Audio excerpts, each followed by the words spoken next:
माइन्डसेटमा चाहिँ एउटा साधारण shift simple shift in mindset can change your life. कसरी होला सुन्नुहोस्। There are people who are problem focused and there are people who are solution focused, two different mindset। अब सुन्नुहोस् कसरी यिनीहरू डिफ्रेन्स भयो।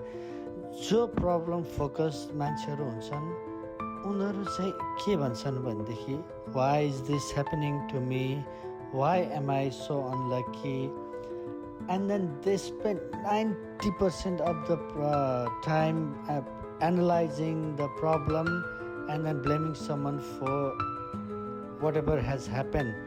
अनि जो चाहिँ सोल्युसन फोकस्ड हुन्छन् उनीहरूले चाहिँ के भन्छन् भनेदेखि what can I do about this, what can I learn from this mistake, and then how can I prevent this from happening in future भनेर चाहिँ उनीहरूले 10% टाइम चाहिँ उनीहरूले प्रब्लमलाई अन्डरस्ट्यान्ड गर्नको लागि स्पेन्ड गर्छन् र 90% of the time and energy चाहिँ उनीहरूले कसरी सोल्युसन फाइन्ड गर्ने भनेर चाहिँ सोल्युसन फाइन्ड गर्नको लागि स्पेन्ड गर्छन्।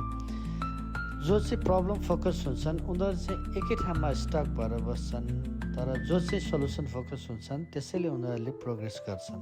धन्यवाद।